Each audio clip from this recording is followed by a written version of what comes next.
Okay, so for some of you, I think you know who I am, but for some of you might not. My name is Terry Vamvalis. I'm with the Office of Academic Support. I conduct a lot of these webinars, but I'm also responsible for a lot of the programs that support basically your academic efforts. So for instance, the Peer Tutor program is one of those programs that I oversee. So today, how I like to progress through the presentation, it is going to be somewhat interactive. You will not be using the mic, you'll just be using the chat area to communicate with me. There is going to be some polling, so I'm going to ask you to respond to a couple of the questions. If you have a question that you don't think you can wait until the end, ask it. I don't want you to wait to the end and then forget about it. But most likely, I'm hoping I'm going to answer most of the questions when it comes to study skills. It should be about an hour long. I'm hoping to have the presentation done early, so we do have time to answer some of the questions that you do have. It will be recorded, so you will receive the recording probably Friday, so you can go back and refer to some of the questions and some of the information that we covered here today. You will also receive the PowerPoint presentation, so there's no need to write anything down. Okay? I should also note, if you do have a question or a comment, just raise your hand. That just alerts me, and sometimes I'm not looking at the chat area. I might miss your question. If you raise your hand, I get a beep in my ear, and then I know that somebody has an inquiry. All right, so that would be great. Now I just want to make sure we have Asha. Is it Asha? Asha just joined. If you can hear, if you could select the green check mark to indicate that you can, that would be great, and then we can proceed along. Wonderful. Thank you so much. Okay, so today we are covering what is meant by study skills. Okay, and of course a lot of people have different opinions of what study skills are. So we're going to talk a little bit about that. We're going to talk about what the learning environment is, and of course there's a learning environment that you're forced in, and then of course there's an ideal learning environment as well. Ways to study, some common, study skill areas that we'll look at, and, some case studies. Actually, I don't remember doing case studies, but I think we do have a case study in here. And then some questions. And, I'm not going to be able to cover everything. Let me see here. I don't think there is a case study, so my apologies. I don't know how we got a case study in here, so you're going to have to ignore that. Unless, of course, I come across that and I'm not aware of it.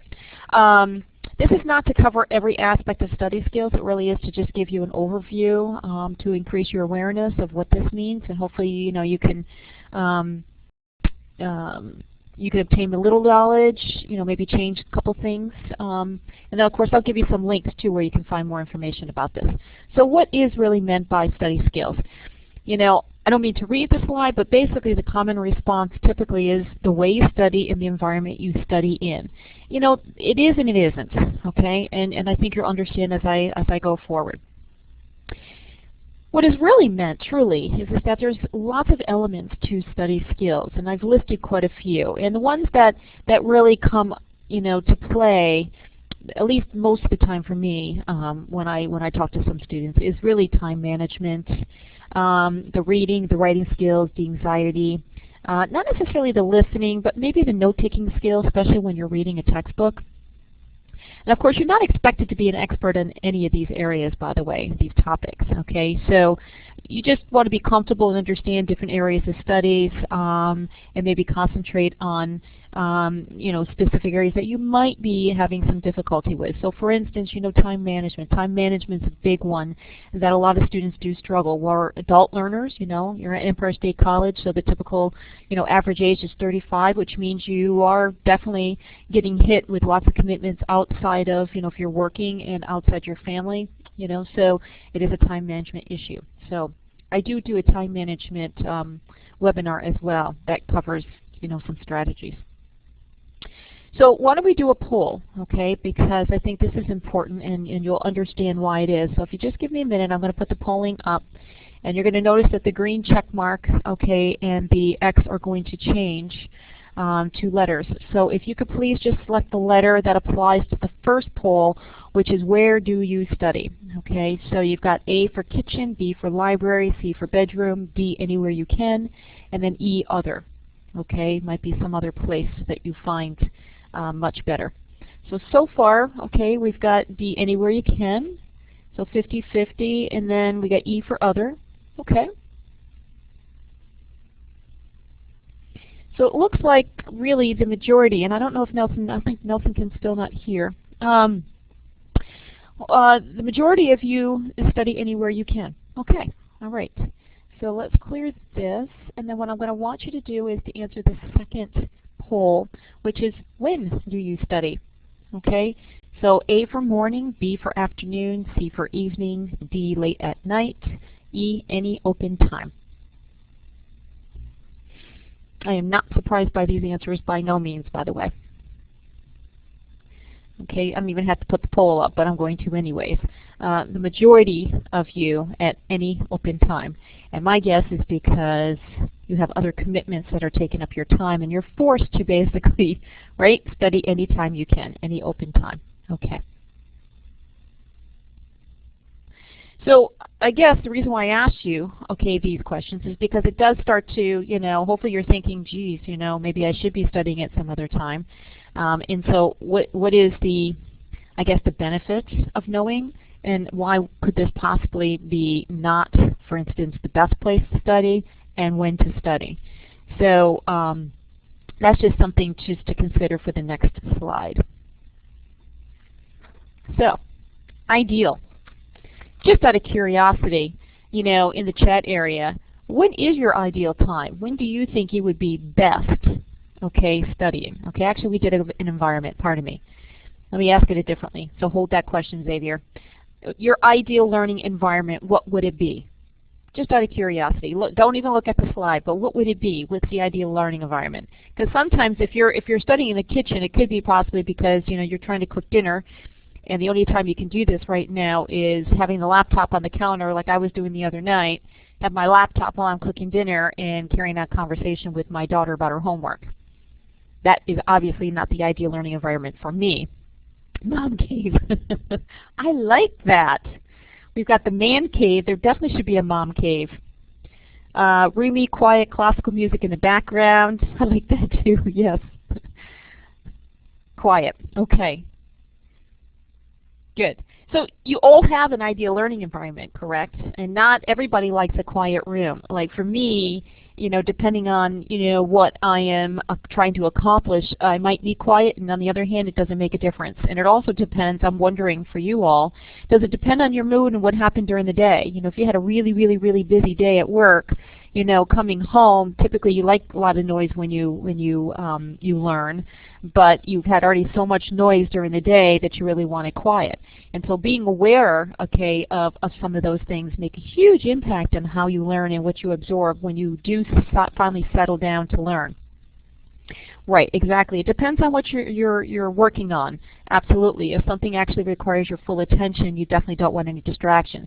So, you know, if we look at some of these bullet points here, obviously quiet. A lot of you mentioned quiet. And of course, you know, interruptions, free from distractions, you know, is ideal, by the way. And the reason being is you know, you get into that flow, you have an idea, and it gets, you know, disrupted. Now you have to try to pick up where you were. And if we go through this even in time management, that actually is a time waster, okay, when you're distracted by certain things. So, you know, for instance, you know, distractions can be lots of things, by the way. I can have my children in the room while I'm doing that. To me, that's not distracting. But distracting could be I'm checking my email, I'm checking Facebook, I'm watching TV, I'm doing this, I'm doing multiple things instead of focusing on my course and my coursework. So, you know, those are some of the things to think about, is what are those distractors, okay, for you. And of course, you know, obviously a place like a mom cave where you can concentrate is you know, important. So, you know, if, for instance, a TV is distracting to you, you probably don't want to sit there and you know, open up your stats book, for instance, and start reading when you know that that's going to be distracting and you've already got a very difficult subject to begin with, okay? So the other distracting or place to concentrate, by the way, believe it or not, especially for moms, and maybe not, and I don't mean to, you know, stereotype, but, you know, when I walk into my house and things are not, like for instance, if the dishes are still in the sink, say for instance, or if the living room is still, you know, crowded with stuff from my kids, I can't concentrate, by the way, because all I'm thinking of, I got to do the dishes, I got to pick up, I got to do this, and so, you know, I think you get my point when it comes to concentration. Make sure that your mind is as free as possible and place yourself in an environment that allows you to do that. Of course, being comfortable, okay, that means a lot of things to a lot of people. So, you know, you can figure that out. Some people like some light, some people like a lot of light, you know. What makes you comfortable, okay, is what's ideal. Of course, when you look at textbook, okay, you know, you want comfortable but ideal, okay, with good lighting and no distractions and so on and so forth. And I think everybody's a little bit different when it comes to that. And of course, they tell you to avoid caffeine. I really don't get that, but I do understand that. But to try to hydrate yourself, obviously, and pick wise snacks, okay, that are not going to give you that sugar high. And I think that's the same thing with the caffeine, because once you start with the caffeine, you know, it helps for a little bit, but then you come down, they got to drink more caffeine. So I guess that's what they're talking about here. Ideal time, all right? So let's ask everybody now, what is your ideal learning time? We know that you do it anytime you can, but what is the best time for you? So go right ahead and just select a, you know, A, early to mid-morning, early to late afternoon, evening, other, or you don't know.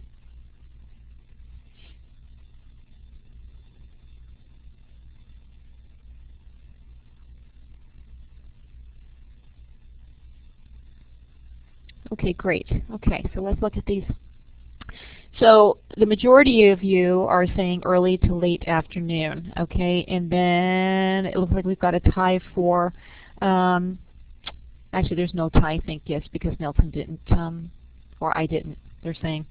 Actually the second would be early to mid-morning, and then D would be other. Okay, all right. So there is no right or wrong as far as I'm concerned here, as long as you know when your peak time is. And if possible, okay, I know a lot of you mentioned that you learn, you take whatever time you can, but you know, if there's a day, even over the weekend, that you can learn during those ideal learning times for you, you should try to do that, okay? If you cannot do that, at a minimum, try to make sure that your environment is somewhat ideal for you. Okay, like for instance, for me, my time is early to mid-afternoon. Matter of fact, the earlier the better. When it gets past like 10, 11 o'clock, actually 10 o'clock, forget it.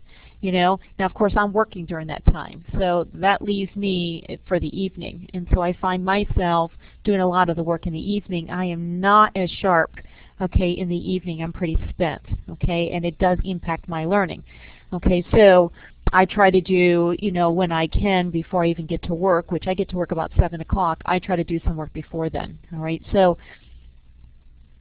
okay, so all day since you don't work. Okay, perfect. So then you can pick your perfect time. Okay, so, and I guess the last point I want to make is that, you know, if you can, you know, determine what your ideal time is, and you can take advantage of that, just make sure that it counts when you do that. Alrighty. Oh, the other thing too is, let me go back to this. And this comes back to time management too, by the way, this learning time. You know, make sure that if you are going to set out to learn, okay, you're going to study, that you try to do it consistently if at all possible. And if it's not consistent because based on your schedule, you know, that you only can get some time Monday during this time, but it's different on Wednesday and it's different on Friday, that's okay as long as you do it consistently, and that you, in fact, when you do have that time, that you are doing the studying, that you are doing your work, okay? It becomes a habit. So I just wanted to make that point. Okay, so what are the most common ways to study? All right. So the most common response actually is interesting, and I think we can kind of debunk this because I think this is a traditional way of studying, is reading the textbook and highlighting the information. Although a lot of people do still use this particular technique, do you think it works for everyone? So let me just change the polling, okay, to a yes or no answer. Okay, so green for yes, the check mark, and X for no. Okay, so why don't you think this works? Okay, for those that said they don't think this works for everyone, just type in why you don't think it works.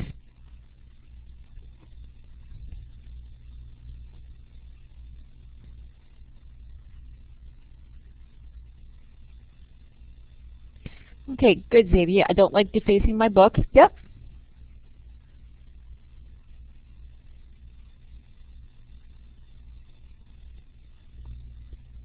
Yep, and Wendy says it depends on you learn. I don't learn that way. Yep, everyone has different learning styles.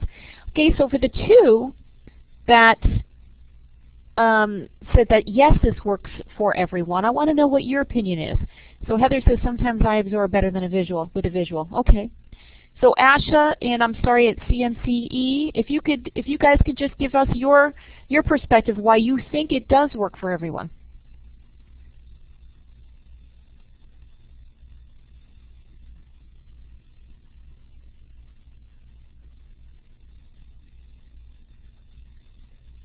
So I'm just going to wait.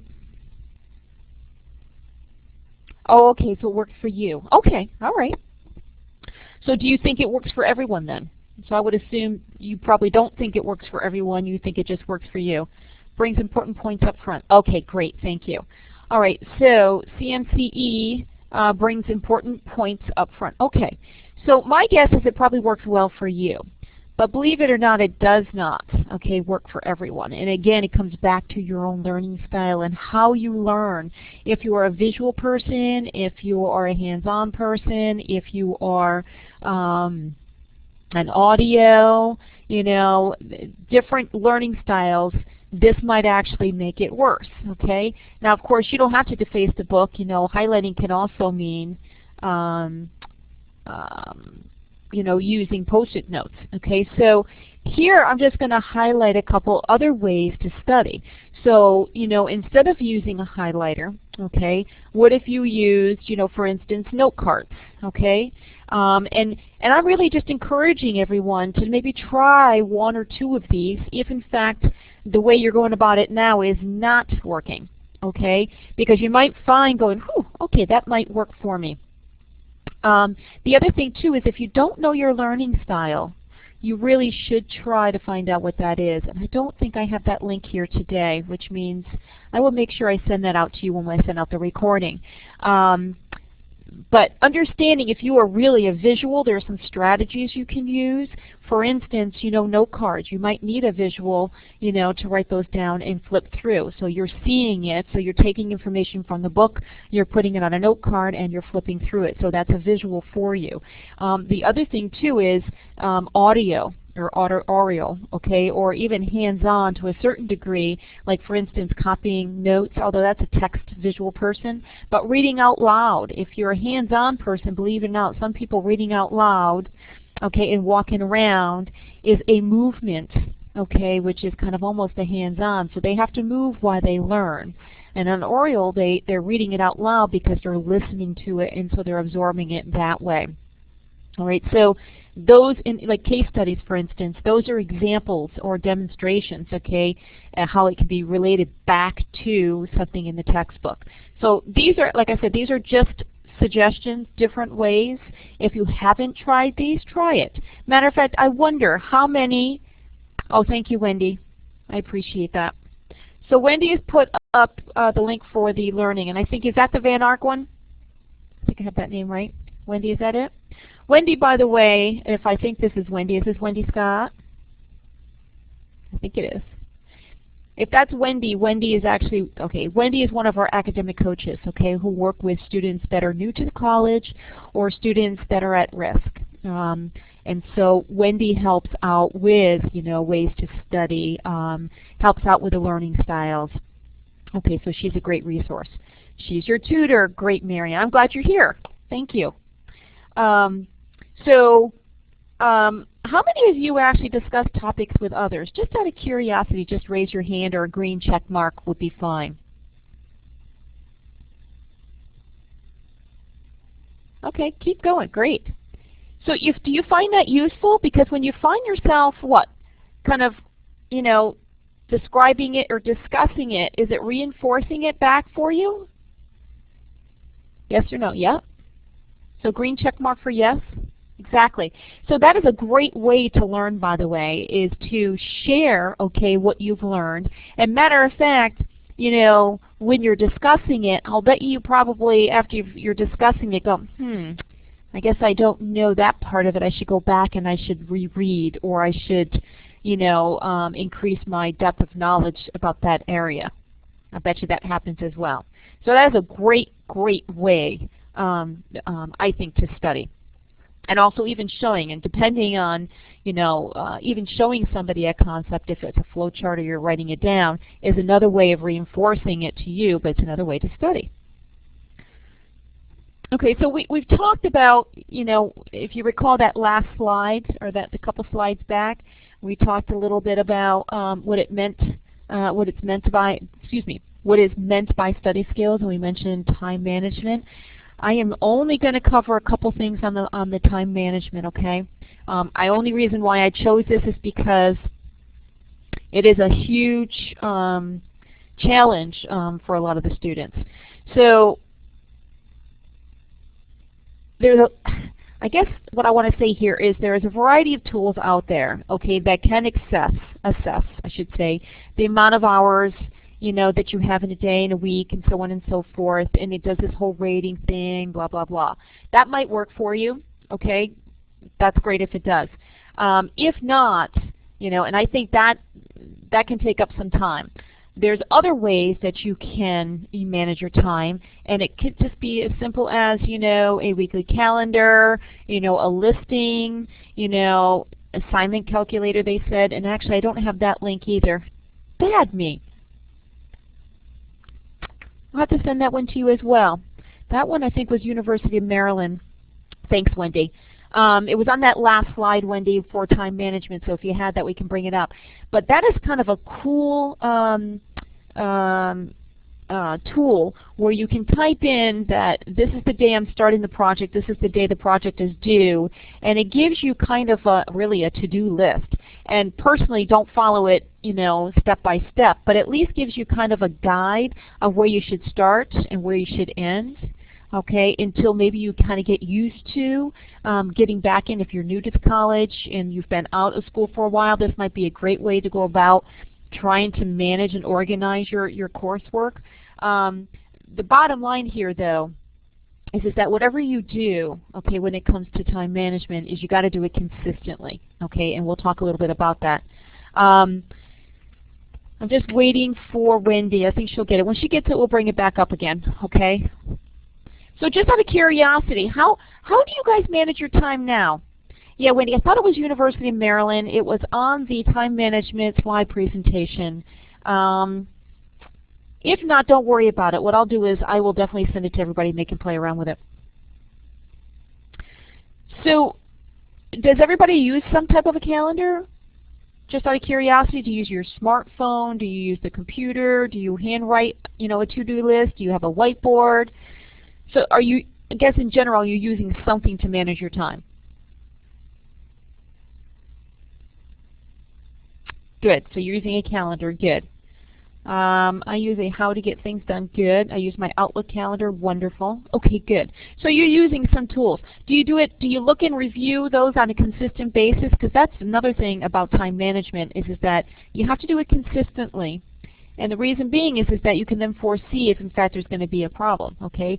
So if you know you've got this birthday party coming up, or you know that you're going to have to do this presentation, or if you're traveling, or if your children have some type of a tournament, you know you're going to be out, but a big project is due, looking ahead, you'll know that, oh, I better start this project early. Oh, great. So you have phone and you set aside time. Wonderful. Good. Good, good, good. Glad to hear it. Okay.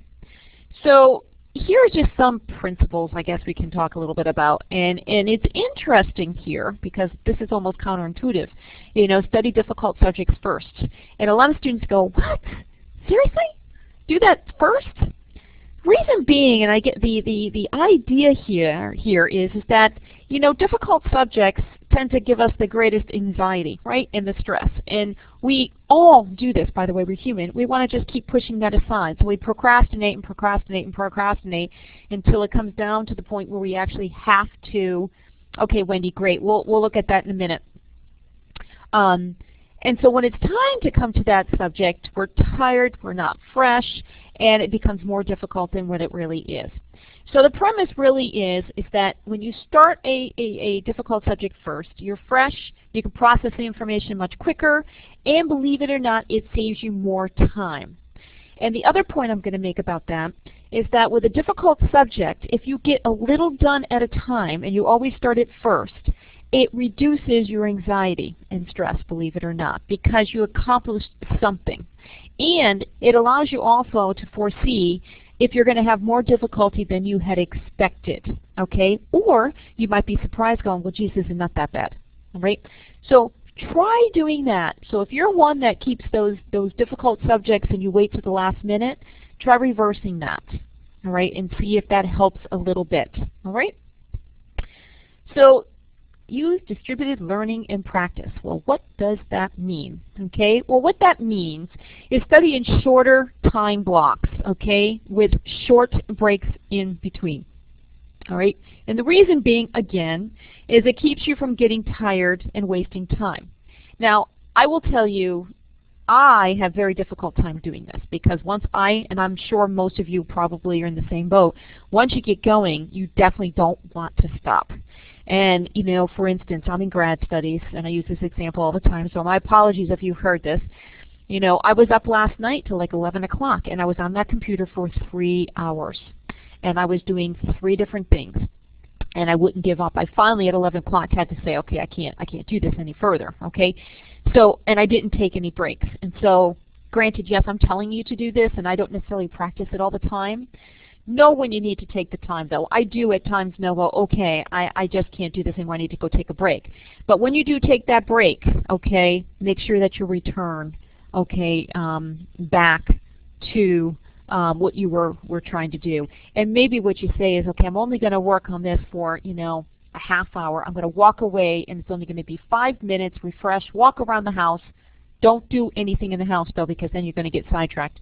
And return and maybe do another half hour and then be done with it, okay? I just have a hard time setting restraints sometimes for myself, of which I'm sure you all can empathize with that. Okay, so make sure you have time to sleep and eat. And we talk a little bit about, you know, sleep as being, believe it or not, a time trap. If you don't have enough sleep, believe it or not, you're not obviously as productive as you should be, and you won't absorb the information that you need to learn. And so at least at a minimum, they tell you at least 6 hours or more. Try to do that if you possibly can, all right? It does make a huge difference. And of course, obviously, if you're eating properly, or at least eating or having something in your system, you know, it's not tiring you out, all right? So I won't go on about that because I think we all understand the importance of both.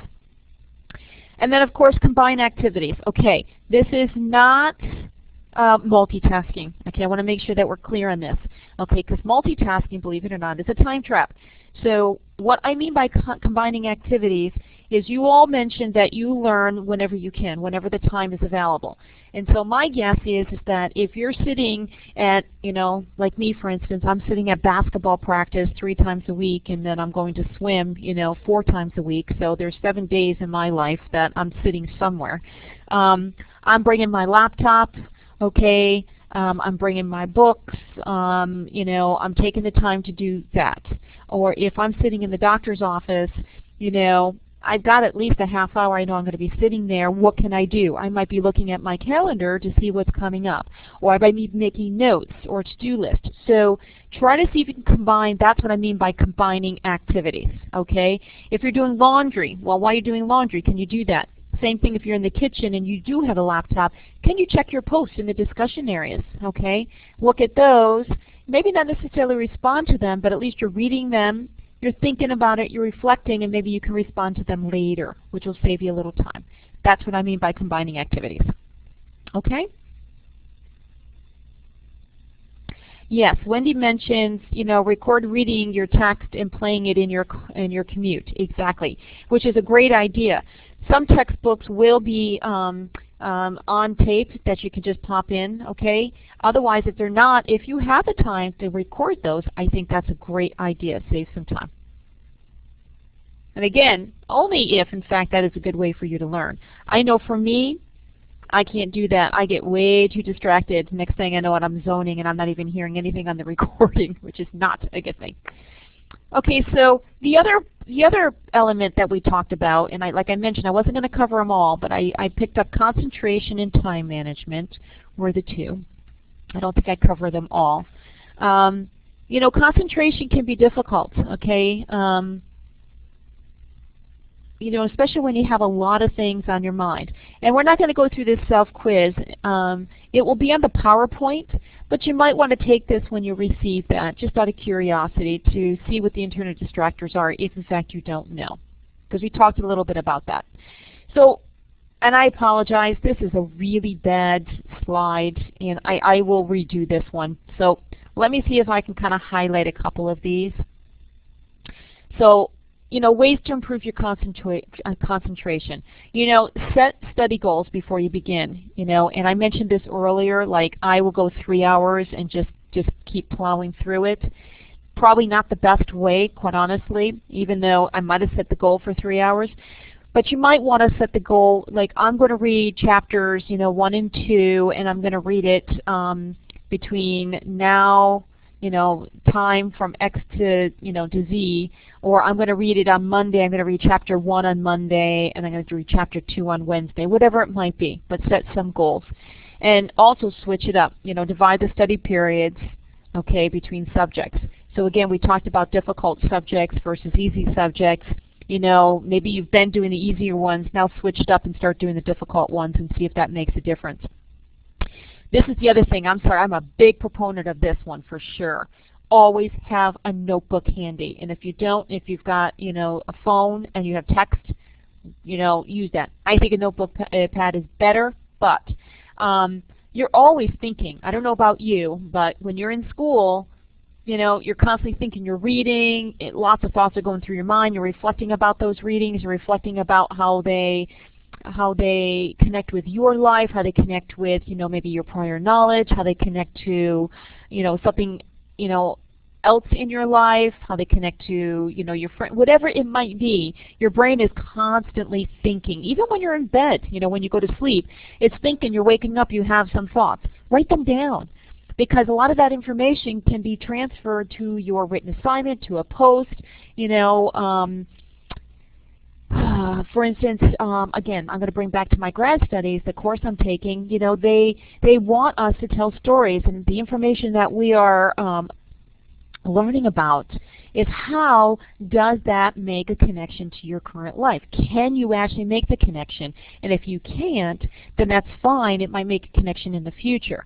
All right? So I'm constantly jotting notes down when I'm reading, or if I'm just thinking about something, I'm writing always, always, always, always. So it's good information that you can pull in, as I guess is my point.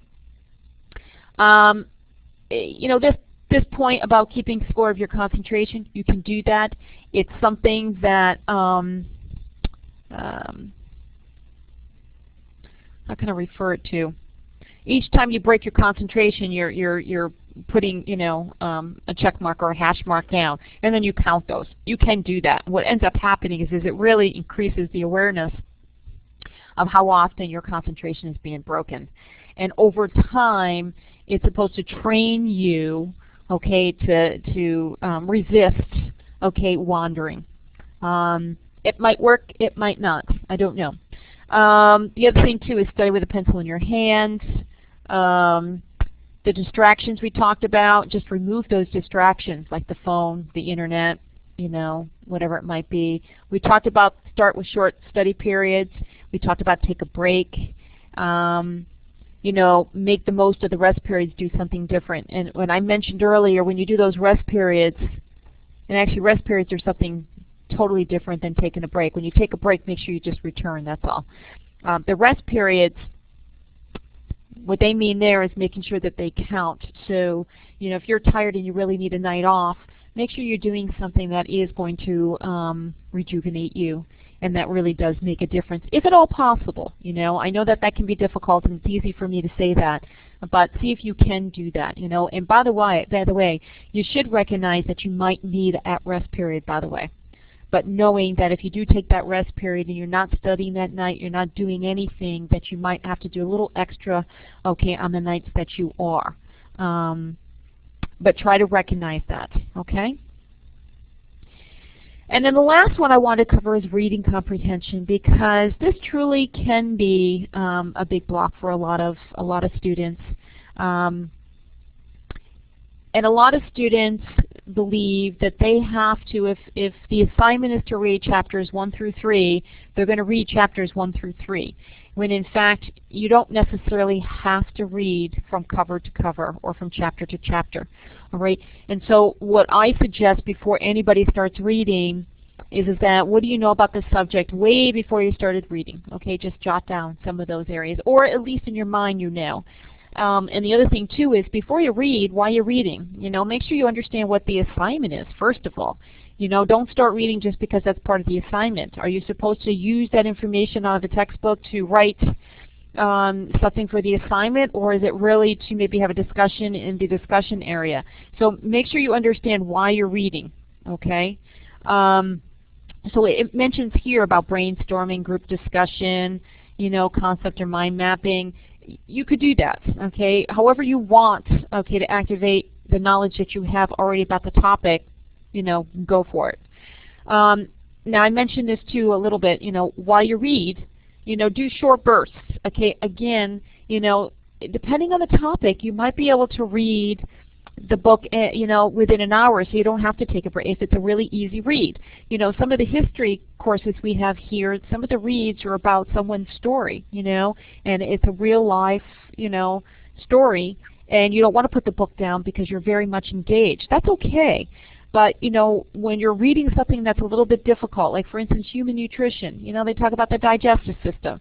Well, to read that for about an hour, you know, some people really need to take a break. They might need to take a break, you know, well before the 35 minutes because they need to absorb some of the terminology and some of the information that's covered because it's pretty heavy, okay? And if you don't have a prior knowledge of this, then it is a little bit more difficult for you. And so you need a little time and you might have to go back and reread it again. So this depends. I think this is subjective. It really depends on, again, the topic. Monitor your comprehension. This is huge, okay? So if you're reading and maybe you're really not noticing you're wandering, okay, because we've read, how many times have you, raise your hand, how many times have you read and you have no clue what you just read? Right? So what do you think happened? You all started wandering, right? You just zoned out, and even though most of the time. So you're reading, I mean, you are really reading, but you're like, it's really just not. So one or two things are happening here. Maybe you really should just go take a break, right? Or maybe, you know, maybe this subject is not the subject you study for tonight. You should do something else. But always ask yourself, what have I learned? And if in fact you realize that you haven't learned anything because you haven't been paying attention, okay, try to come up with a different strategy, okay, to get yourself concentrated on reading. So for instance, okay, look at your environment. Again, I'm going to bring it back to the beginning. Look at your environment. Is the environment distracting? If it's distracting, that might be the reason why you're not comprehending what you're reading, okay? Or I should say, you know, what about the time? Is it really late in the evening? You know, are you sitting down right at 10 o'clock at night and you're trying to read? You might be exhausted at that point. And so maybe the best thing to do at that point is maybe just skim through the book at that point, okay? Yes, Nelson. Just skim through the book and get an idea what you might be reading, which by the way is a strategy anyways, and then maybe save that for the next day. Have maybe a list of questions you want answered while you read. You know, always have that assignment next to you if you actually have to apply what you've learned in the readings to an assignment. So those are just some strategies, okay? But always check to see if you are really, you know, comprehending what you're reading. And of course, you know, you do this when you write an assignment. You're always going to phrase something in your own words, okay? And the reason why you do that is because you don't want to plagiarize, right? And the other reason why you do that is because that really does determine if you do understand what you're comprehending. And so if you're having a hard time with some kind of passage in a book, you know, maybe write it down to see if you really do understand it. Can you actually, you know, transfer what you just read to paper? And if you find you're having a really difficult time, you know, maybe there's aspects of it you go back and you read. Okay, so that's another strategy. And of course, I actually like this one, okay, is read aloud. Sometimes when it's really difficult, you know, reading it to yourself in quiet, and of course, you know, you obviously can't read it aloud if you're somewhere where there's people or you're in a doctor's office or whatever, but if you can read it out loud, sometimes it makes a lot more sense. Okay, and it also highlights the areas that you need to further investigate. All right, so try that strategy. And then, of course, lastly, after you read, summarize, and review the reading, you can use this form. There's a form, and again, it'll be on the PowerPoint, but it gives you some tips of how to basically summarize, okay, the readings. All right, it's an outline. And of course, lastly, is organize notes by connecting ideas and concept maps. This comes back to if you can make a connection to what you are reading to something similar in your life, okay, or something that you've experienced, or something that you've seen, or something that someone has shared with you, you're more apt to remember, okay, of what you've read. So let me give you an example.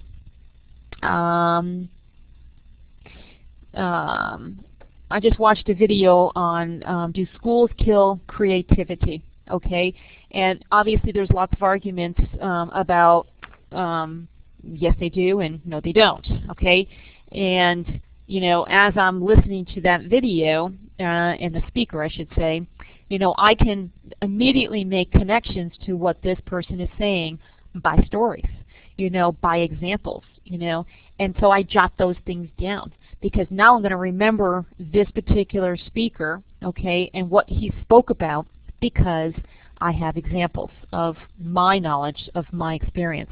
So if you can do that, try to do that, okay?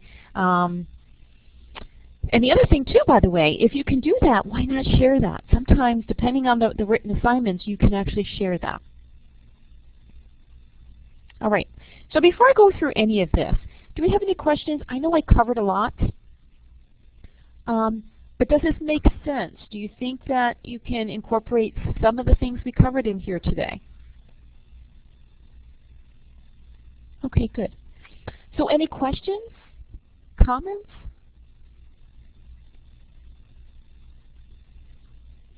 So out of curiosity, how many students are new to the college? This is your first term. Okay, so we have 2 so far. Okay. Well, welcome. I'm glad you could join. Second term for Sarah. Welcome. Good.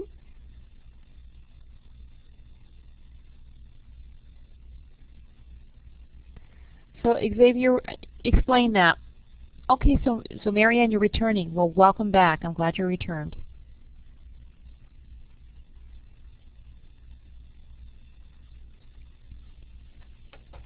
Going back to college, especially in adult hood, is difficult. It is definitely very challenging, but it's definitely doable, okay? I want you all to know that. I am a former Empire State College student. I got an associate's and a bachelor's, going on for a master's. And it is definitely a challenge, but it is worth it when you get through it. So just remember that. Keep telling yourself that. And keep looking, by the way, at what your goals and what you're trying to accomplish. Yes, and Wendy makes a point is don't be afraid to reach out. So me being an academic support, I am the person that you would reach out to. And if I can't find you what you need, then I will refer you to the proper place. And of course, we're going to go through some resources here in a moment. So I just want to make sure I answer any questions before I do that. I'm actually going to try this link. Okay, so Xavier says, so I'm reading the Leviathan, which has hard to understand language since it's, hold on a second here, it's hundreds of years old. I don't take time to understand everything and instead try to detect the overall theme. Yeah, that's difficult, and I understand that, because some even the history classes, they use some textbooks where the language is very difficult to understand, and even some of the vocabulary that they use is not, the standard vocabulary that we use in today's world. And so, the only suggestion I can make for you, especially if it is a vocabulary and the overall theme, that's a very good idea, is the overall theme. And hopefully you've got the overall theme, the whole idea of the whole passage. Maybe having, a dictionary or something that can help you. But yeah, that can take some time, so good for you. Okay. So I'm going to try the link that Wendy gave us, and let's just see if this is the right link.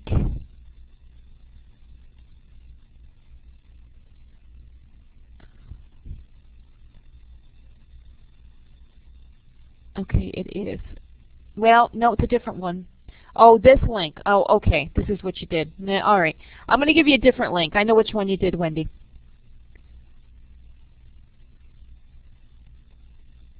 Nope, that's all right. No, no, no. This is a different link. This is another link that that other students use that they can use.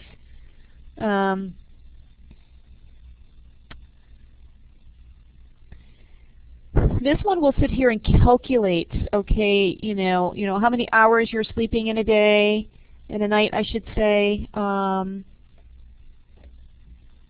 can't get this up here. Hold on a second here. So this is a different type of a calculator, and I don't know why I can't go over to the far right. My apologies here. You know, how many hours a day do you spend eating, how much time do you spend commuting, so on and so forth. And so then this will give you kind of an idea of how many hours you have available to spend on your studies. The one that I was talking about, and Wendy, it's fine, the one I was talking about is the one that actually gives you a step-by-step, you know, when you should start, you know, researching and information like that. You have that one too? Okay. Yeah, because there was two of them, Wendy. There was a calculator, and then there was a one that estimated when you should have everything done. Okay.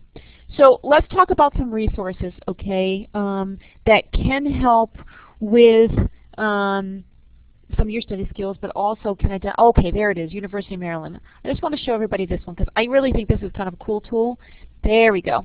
Let me push this one out. Let me just bring this one up.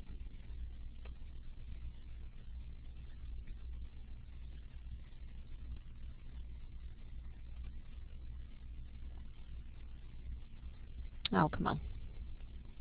Let me try this one again. Doesn't like it.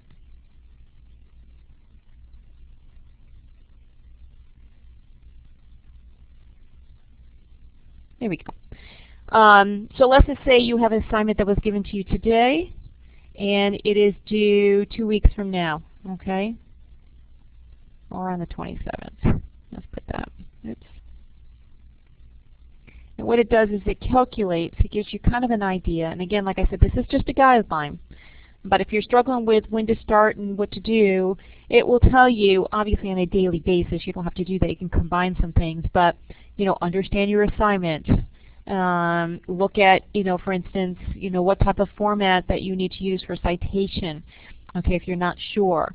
You know, so it's really collecting information, and then it goes through starting the writing process, so on and so forth. And as you can see, it tells you what you need to do on a daily basis, okay, and it's up to like 12 steps. Obviously, you can probably combine, but, you know, it might be worthwhile looking at and, you know, looking to see if maybe you might be missing some of these steps, but that would be my suggestion, okay? So the link is right there. If you want to just click on the link in the chat area, then you can bookmark that one and the one that Wendy provided, both those links. So let's talk about some resources, okay, that are available at Empire State College that you might or might not be aware of, okay? First of all, the one area that I think is underutilized is our library. And if you're really not quite sure how to use an online library, they offer workshops, okay, of how to search the library. And I should also make note, let me just show you the workshops first. So, for instance, on October 23rd, Introduction to Searching, okay? And so that might be something that you all might be interested in. It's from 6:30 to 8 o'clock at night. All you do is go to this website, go to the workshops, you register, and they will provide you the link. And then when you're ready, you just go to that room, and I believe they use Illuminate like I'm using today to do this particular workshop. They are typically interactive, so you will actually do search, okay, in the library. I think it's well worth, pretty much if you all haven't used the library, you're not quite sure, you're a little intimidated, I think it's well worth going to that workshop. The other thing too is that on November 1st they do advanced research tips and tricks. you know, that also uses the library, because sometimes, you know, if you need advanced information, you're not really quite sure if you what you should be using, okay, for your sources. And of course, they do cover better sources, better papers. You know, what is a good source? What is a bad source? Okay, they define that. So like Wikipedia, for instance, great to read and everything else and to get some good ideas, but not a source you should be using in your papers, by the way. Just let you know if you're not aware of that. Okay, so if you can't attend one of those workshops, let me see if they're on. We do have live chats. And actually, I don't know why that's not working right now. Fascinating. Must be down. Usually the librarian, it'll tell you who is available, and we do have librarians. Just like if you were to walk into a library and you go to the desk and you want to talk to a librarian, we do have live librarians. They're just virtual. And so they will tell you if they're online right at that point, and you're saying you're trying to search for this, but you know you're using these keywords and it's not working, can you help? They will be able to help you right there, okay, on the spot. If not, they do list their library hours that are available, so you can always send them an email. They are a wonderful group of people. I would say utilize them. They're a wealth of information. So that's one. And then, of course, you know, we have introductory writing and reading courses. If, in fact, you think you need to kind of brush up on some of those things, I would talk to your mentor. But there's a link that you can go and review. And, of course, like I mentioned, I don't cover all the study skills.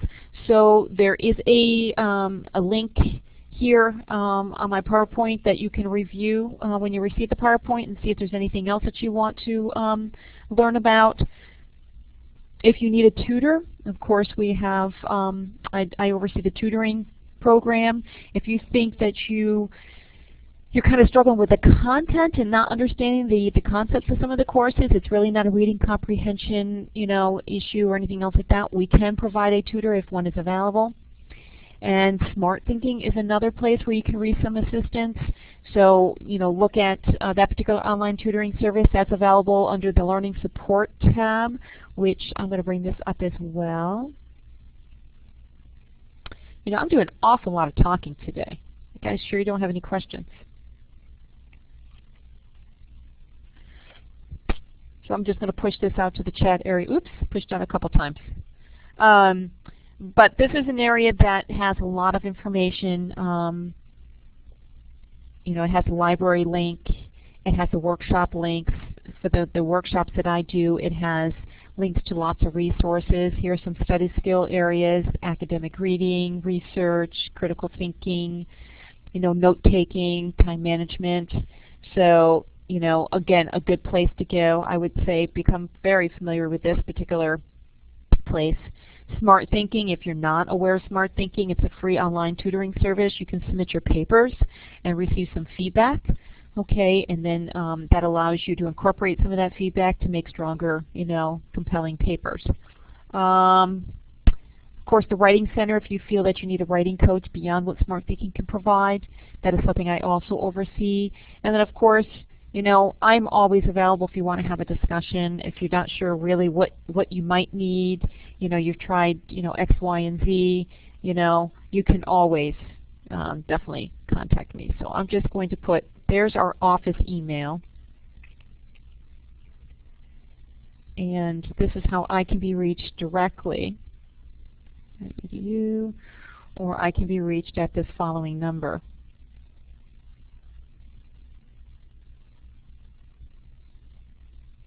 There, okay? So there's 3 places you can reach me. So that concludes my presentation. So I can stay here for a couple more minutes and answer, like I said, answer any questions, comments, inquiries. Otherwise, we can, you're welcome, Marianne. You're welcome, Xavier. Great, Heather, I'm glad that was helpful. So like I mentioned earlier, this session has been recorded, okay? The recorded link will be sent to me, and then you'll most likely, probably Thursday, Friday, receive the PowerPoint, the recorded link from Jessica, okay? And there's going to be a short little survey link in there too. So if you can also provide me some feedback of, maybe areas you like to see me cover that are not covered. If there was part of the presentation today you wish I had expanded upon more, or that you didn't like part of it and why, please. I'm always looking to improve upon these. You're welcome. Well, I'm glad everybody enjoyed today's presentation. I appreciate your time, of course. I know taking an hour out to do this, is a commitment. And I wish everybody good luck. And again, if you need any assistance, please do not hesitate to contact my office or myself. All right then, I'm going to stop the recording.